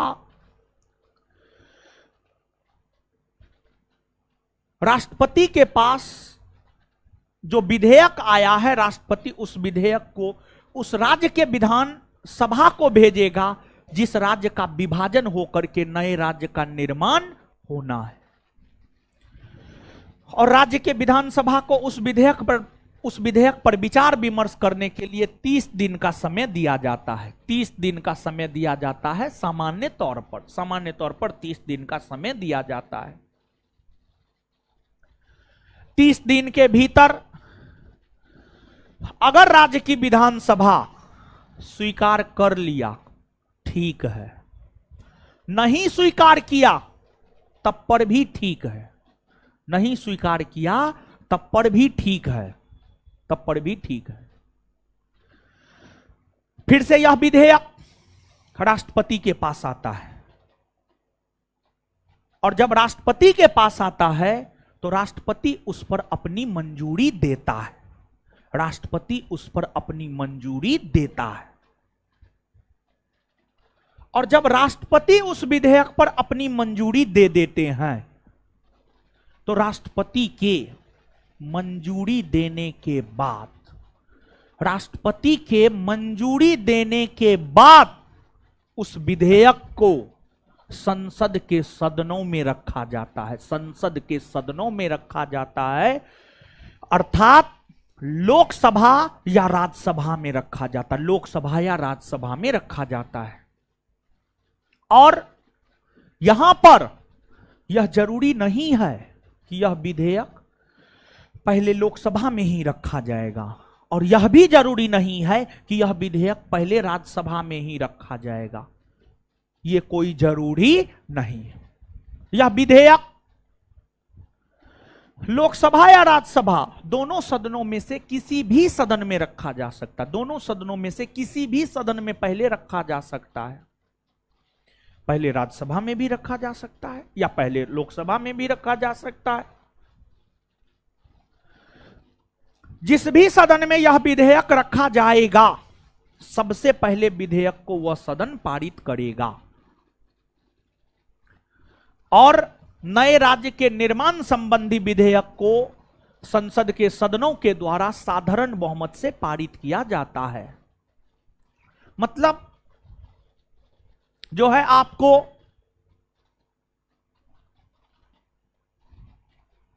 अगर उत्तर प्रदेश का विभाजन होकर नया राज्य बनना है तो वह विधेयक राष्ट्रपति के अनुमति के बाद संसद के सदनों के अंतर्गत मान लिया जाए राज्यसभा में रखा गया तो राज्यसभा को उसे साधारण बहुमत से पारित करना होगा और जब राज्यसभा उस विधेयक को साधारण बहुमत से पारित कर देगा तत्पश्चात वह विधेयक जाएगा लोकसभा के पास। लोकसभा को भी उसे साधारण बहुमत से पारित करना होगा और जब लोकसभा भी उसे साधारण बहुमत से पारित कर देगा तत्पश्चात यह जाएगा राष्ट्रपति के पास और जब यह विधेयक राष्ट्रपति के पास जाएगा तो राष्ट्रपति उस पर हस्ताक्षर करेगा और राष्ट्रपति उस पर हस्ताक्षर करने के लिए बाध्य है और राष्ट्रपति उस पर हस्ताक्षर करने के लिए बाध्य इसलिए है क्योंकि यह विधेयक राष्ट्रपति के पूर्व अनुमति से आया हुआ होता है। तो नए राज्यों के निर्माण संबंधी विधेयक राष्ट्रपति के पूर्व अनुमति से आए हुए होते हैं। यही वजह है कि उस विधेयक पर अनुमति देने के लिए राष्ट्रपति बाध्य होते हैं और फिर जैसे ही राष्ट्रपति का अनुमति मिल जाता है वैसे ही नए राज्य का निर्माण हो जाता है। जैसे ही राष्ट्रपति का अनुमति मिल जाता है वैसे ही नए राज्य का निर्माण हो जाता है। यहां पर एक बात गौर करने वाली है और जो गौर करने वाली बात है वह यह है कि किसी राज्य का विभाजित होकर नए राज्य के बनने में वर्तमान राज्य की भूमिका नगण्य होती है, ना के बराबर होती है। मतलब एग्जाम्पल यह है, अगर उत्तर प्रदेश का विभाजन कर नया राज्य बनाया जाना है तो उसमें वर्तमान के उत्तर प्रदेश राज्य की विधानसभा का भूमिका नगण्य है, भूमिका नगण्य है, ना के बराबर है, ना के बराबर है। नए राज्य का निर्माण करना संसद के हाथ में है, पार्लियामेंट के हाथ में है, संसद के हाथ में है। इस बात पे गौर करना है। तो ये जो है अभी जो हमने आपको बतलाया है ये राज्य निर्माण की प्रक्रिया है, ये राज्य निर्माण की प्रक्रिया है। और अगर भारत की संसद चाह ले तो किसी भी राज्य को विभाजित किया जा सकता है।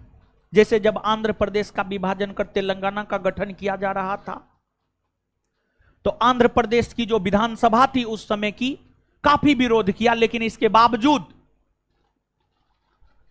जब आंध्र प्रदेश का विभाजन होकर के तेलंगाना का गठन किया जा रहा था तो संसद भवन में मिर्ची वाला जो स्प्रे होता वो सब छीटा गया था, मतलब विवाद खड़ा करने के लिए। लेकिन फिर भी आंध्र प्रदेश का विभाजन हुआ और तेलंगाना बनकर रहा। जैसे जब बिहार का विभाजन होना था और झारखंड बनना था तो उस समय लालू जी का राज था बिहार में 2000 ईस्वी के आसपास, तो वो सिंपैथी लेने के लिए, सहानुभूति लेने के लिए गांधी जी जो नारा दिए थे, गांधी जी के तर्ज पर ही लालू यादव नारा दिए थे, झारखंड का विभाजन, बिहार का विभाजन हमारी लाश पर होगा, बिहार का विभाजन हमारी लाश पर होगा। जबकि वो पढ़े लिखे हैं और पटना यूनिवर्सिटी के छात्र हैं, पॉलिटिकल साइंस ही उनका विषय रहा है। उनको पता था ये बात कि हम कुछो कर ले बिहार का विभाजन तो हो कर रहेगा, लेकिन एक सिंपैथी लेने के लिए लोगों से यह नारा जो है उनके द्वारा दिया गया था। तो नए राज्य के बनने में संसद की भूमिका होती है राज्य के विधानमंडल की भूमिका नगण्य होती है, राज्य के विधानमंडल की भूमिका नगण्य होती है। और नए राज्य का निर्माण अनुच्छेद 3 के तहत ही होता है। समझ गए? इसके बाद आगे है अनुच्छेद 4। लेकिन अनुच्छेद 4 बताने से पहले एक बात परीक्षा के लिहाज से जो अभी बताए हैं उसमें परीक्षा के लिहाज से जो जरूरी है, जैसे पूछा जाता है निम्न में कौन ऐसा विधेयक है जो राष्ट्रपति के पूर्व अनुमति से आता है या पूर्व अनुमति से नहीं आता है, तो नए राज्यों के निर्माण संबंधी विधेयक जो होते हैं यह राष्ट्रपति के पूर्व अनुमति से आता है। और दूसरी बात, नए राज्यों के निर्माण संबंधी विधेयक राष्ट्रपति के पूर्व अनुमति से आते हैं, इसी वजह से इस पर मंजूरी देने के लिए राष्ट्रपति बाध्य होता है। तो ये जो दो बात है। और तीसरी बात, नए राज्यों के निर्माण संबंधी विधेयक को संसद के दोनों सदनों में से किसी भी सदन में रखा जा सकता है। नए राज्यों के निर्माण संबंधी विधेयक को संसद के दोनों सदनों में से किसी भी सदन में पहले रखा जा सकता है। जरूरी नहीं है कि पहले लोकसभा में ही रखा जाए और यह भी जरूरी नहीं है कि पहले राज्यसभा में ही रखा जाए। इन बातों को क्लियर कट वे में आप याद रखने का प्रयास कीजिएगा। इसके बाद आगे है अनुच्छेद 4। अनुच्छेद 4 क्या कहता है समझिएगा। अनुच्छेद 4 यह कहता है कि अनुच्छेद 2 और अनुच्छेद 3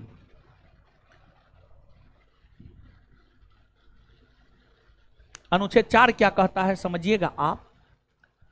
अनुच्छेद 4 यह कहता है कि अनुच्छेद 2 और अनुच्छेद 3 के तहत जो परिवर्तन हुए हैं वह संविधान संशोधन नहीं माना जाएगा। क्यों नहीं माना जाएगा? तो इसलिए नहीं माना जाएगा क्योंकि अनुच्छेद 2 और अनुच्छेद 3 के तहत जो परिवर्तन होते हैं वह साधारण बहुमत के आधार पर होता है। अनुच्छेद 2 और अनुच्छेद 3 के तहत जो परिवर्तन होते हैं वह साधारण बहुमत के आधार पर होता है। यही वजह है कि अनुच्छेद 2 और 3 के तहत हुए परिवर्तन को संविधान संशोधन नहीं माना जाता है। यही बात कहता है अनुच्छेद 4। यही बात कहता है अनुच्छेद 4। समझे? चलिए आइए, तो अब यहां तक चीजों को सबसे पहले हम लोग याद कर लेते हैं, फिर आगे बढ़ेंगे। क्या विचार? ठीक है ना विचार?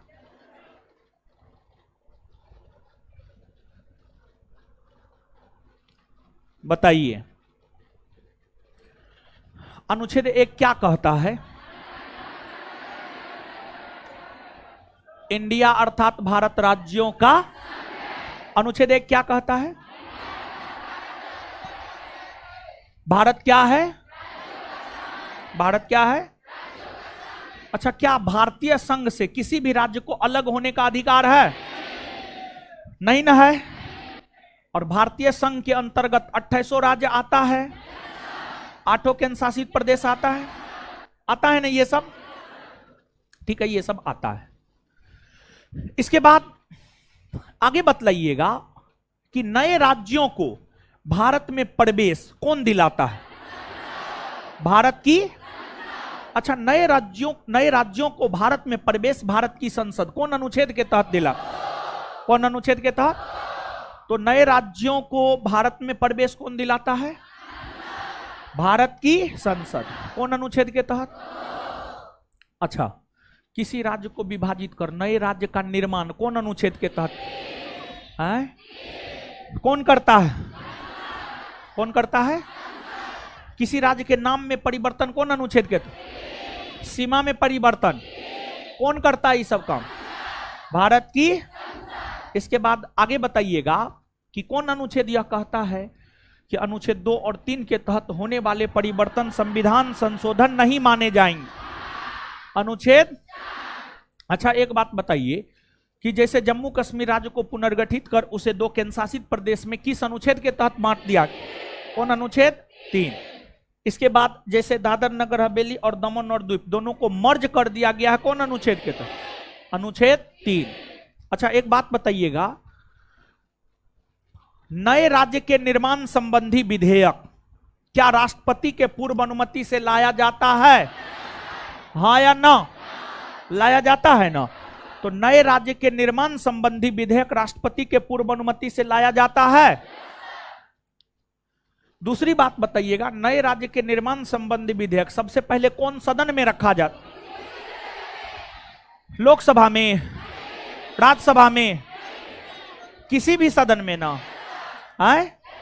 तो नए राज्य के निर्माण संबंधी विधेयक को सबसे पहले कौन सदन में रखा जाए? किसी भी सदन में ना, किसी भी सदन में ना। चलिए ठीक है। इसके बाद आगे बताइएगा, नए राज्य के निर्माण संबंधी विधेयक पर राष्ट्रपति अनुमति देने के लिए बाध्य है? बाध्य है ना? क्यों बाध्य है? क्योंकि यह विधेयक राष्ट्रपति के पूर्व अनुमति से आया है। क्योंकि यह विधेयक राष्ट्रपति के पूर्व, तो नए राज्यों के निर्माण संबंधी विधेयक पर राष्ट्रपति अनुमति देने के लिए बाध्य है। क्यों बाध्य है? क्योंकि यह विधेयक राष्ट्रपति के, समझे बात को? अनुच्छेद 4 तक जो है अब आप पढ़ लीजिएगा। अब आइए, बायोलॉजी में कौन चैप्टर चल रहा है जी? आज खत्म हो जाएगा? खत्म हो गया? आज से 8 शुरू होगा। आज से 8 ना शुरू होगा, 8 ना शुरू होगा। छोटा चैप्टर है या बड़ा? बड़ा चैप्टर है, हैं? बड़ा चैप्टर है। नहीं, हम अपना रात में क्लियर कर लेंगे। बिट्टू सर के चक्कर में जो है पिछली बार अथी का क्लास नहीं हो पाया था, करेंट का। अच्छा हम अपना बात कर लेंगे, छोड़िए आप लोग। पलटिए तो पलटिए ना, हम बता देंगे क्या दिन का है। पलटिए पलटिए। है तो 2 दिन का, हो सकता है 3 दिन लग जाए। 3 दिन। अच्छा ठीक है। तो कल जो है, पिछला शनिवार जो है मेन बारिश था, बारिश बहुत जोर से हो रहा था। उसी टाइम में 3 बजे मेन बारिश हो रहा था। लेकिन इस शनिवार हम आज राते में क्लियर कर लेंगे। अगर सर कल क्लास नहीं लेंगे, सर बोले थे कि पिछले शनिवार को हम क्लास लेंगे, तो हमारे दिमाग में ही था कि जो है हमको तो 5 बजे से लेना है, तो हम भी कहीं निकल गए थे। तो उस चक्कर में जो है क्लास नहीं हो पाया आपका। लेकिन कल ऐसा नहीं होने देंगे। तो अब होमवर्क क्या दिए थे बताइए?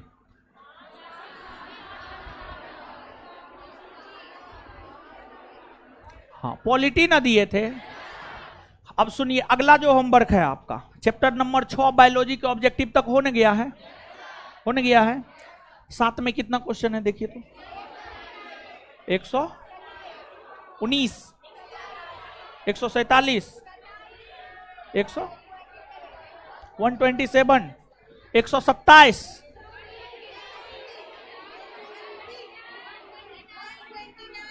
129, 150 है। सबके नोट में अलग अलग है हो।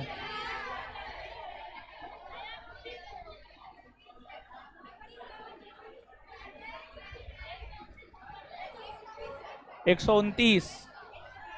अच्छा ठीक है, अल्लाह ने तो 1 दिन में कर लीजिएगा या 2 दिन में? ऐसे भी तो बीच में रविवार न है, तो कल शनिवार है, परसों रविवार है।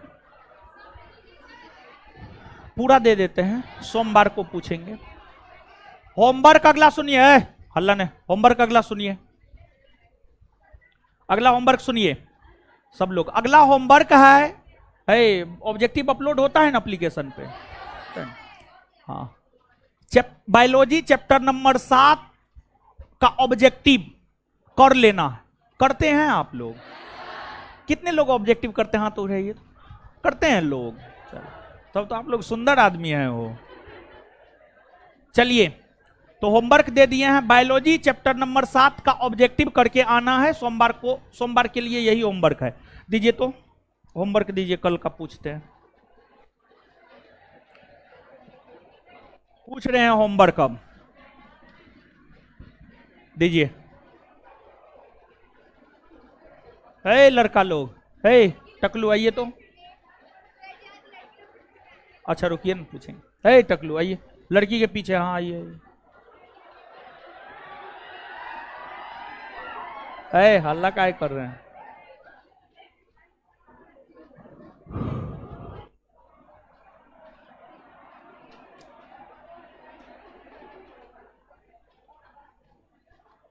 बताइए, इधर आइए ना और थोड़ा सा नजदीक।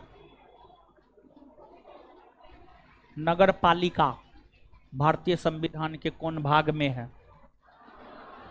शांत रहिए। नौका क या ख? ख, खरगोश वाला ख।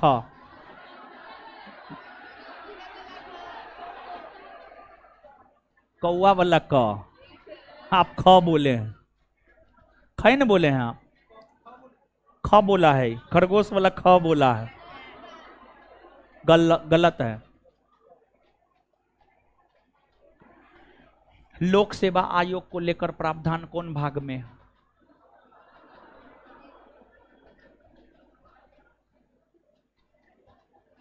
बताइए, कल न बताए।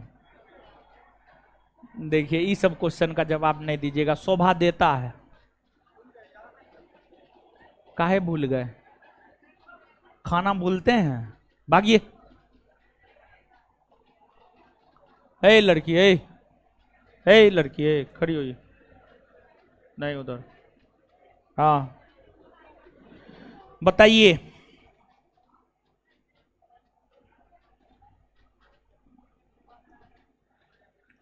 दसवीं अनुसूची किस संविधान संशोधन के तहत जोड़ा गया है? नवीं अनुसूची पहला। 11वीं अनुसूची किस संविधान संशोधन के तहत जोड़ा गया है? 73। 12वीं, बैठ जाइए।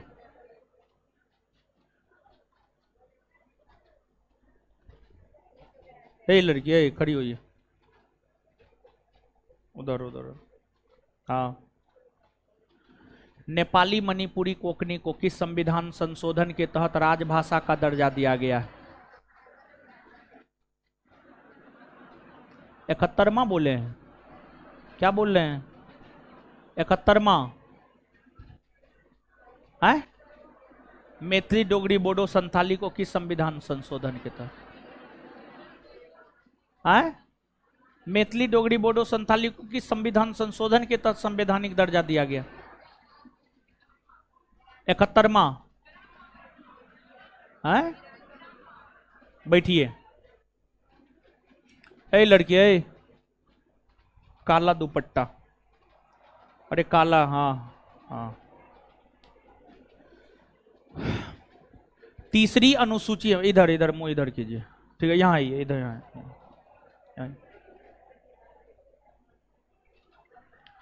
तीसरी अनुसूची किन 3 पदाधिकारियों के शपथ ग्रहण के विषय में नहीं बतलाता है? तीसरी अनुसूची किन 3 पदाधिकारियों के शपथ ग्रहण के विषय में नहीं बतलाता है? हाँ हाँ। और इस सब का शपथ ग्रहण का जिक्र कहां है? कहां है? अनुच्छेद में है। जाइए आगे, आगे। यही लड़की है, खड़ी होइए तो। उधर खड़ी होइए जी, आप ही बोल रहे हैं? हाँ। अरे इसको इसको, हाँ खड़ी हो, हाँ हाँ ठीक है। जोर से बोलिए, कुछ भी बोलिए, नहीं तो इधर आइए। शांत रहिए, आप लोग क्वेश्चन पूछने दीजिए। हम पढ़ाते जा रहे हैं, ये सब याद नहीं रखेगी तो कैसे होगा?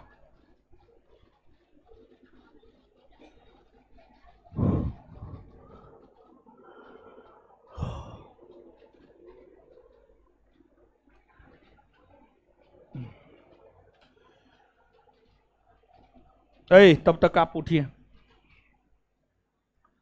कौन यह कहा है कि राजनीतिक लोकतंत्र तब तक अस्थायी नहीं बन सकता जब तक कि उसके मूल में सामाजिक लोकतंत्र नहीं हो? कौन कहा है ये? क्वेश्चन सुने हैं, फिर से सुनिए। किसने यह कहा है राजनीतिक लोकतंत्र तब तक अस्थायी नहीं बन सकता है जब तक कि उसके मूल में सामाजिक लोकतंत्र नहीं हो? ये स्टेटमेंट है। ये स्टेटमेंट कौन दिया है? कौन दिया है ये स्टेटमेंट? भीमराव अंबेडकर। आपसे बढ़िया यही ना है। काहे आप आगे आगे में बैठती है ना? भुस्कुलवी है, एक नंबर की भुस्कुलवी, प्योर बरदराज। जाइए आप, चलिए। हे लड़की, हे खड़ी होइए तो आप बैठ जाइए। प्योर बरदराज है, हम क्या कर सकते हैं।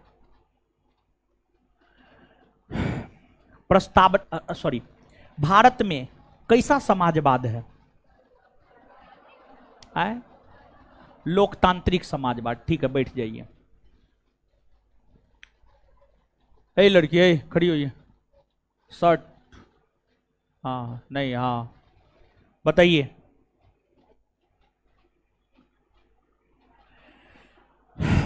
संविधान के प्रस्तावना को लेकर किसने यह कहा है कि यह हमारे दीर्घकालिक सपनों का विचार है? के.एम. मुंशी। मारेंगे नहीं एक झापर, मुंह टूट जाएगा। के.एम. मुंशी पढ़ती उड़ती ना है जी?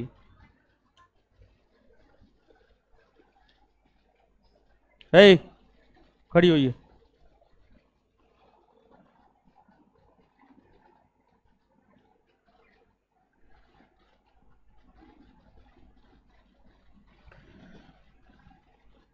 किस केस में सुप्रीम कोर्ट ने प्रस्तावना को संविधान की मूल आत्मा, शाश्वत और अपरिवर्तनीय बतलाया? एकदम पृथ्वी पर का बोझ है, उससे ज्यादा कुछ नहीं। हे लड़की, उधर खड़ी होइए, खड़ी होइए उधर। हे गोरकी मुंह, खड़ी होइए ना जी। अरे आप ही को बोल रहे हैं। हाँ,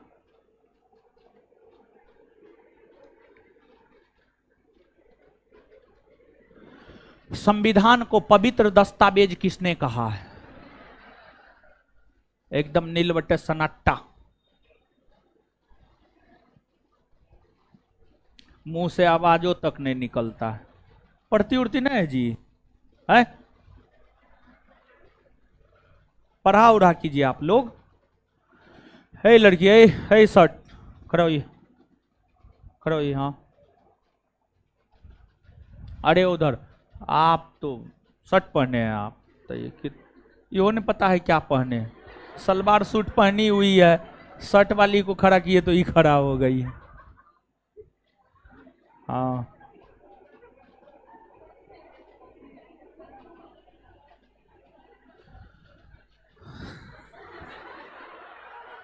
बैठिए बैठिए बैठिए। आप शर्ट कहाँ पहने हुए हैं? बैठिए। अच्छा रुकिए, पूछेंगे आपसे, क्वेश्चन पूछेंगे, बोलिए।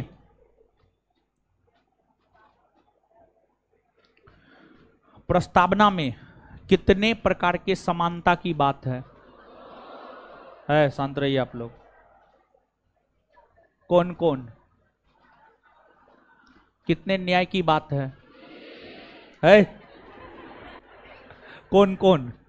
ठीक है, कौन कौन आप बोलिए। शर्म होता है कि शर्म को घोर के पी गए हैं? स्वतंत्रता 5 गो है, कौन कौन है?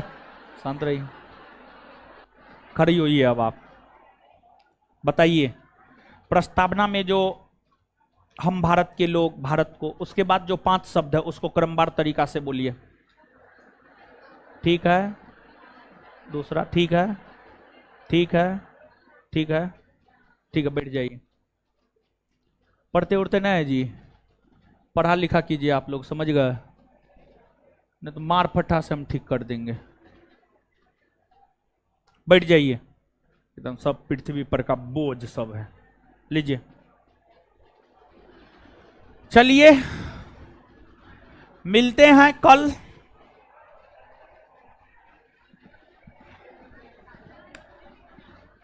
होमवर्क तो दे ही दिए हैं।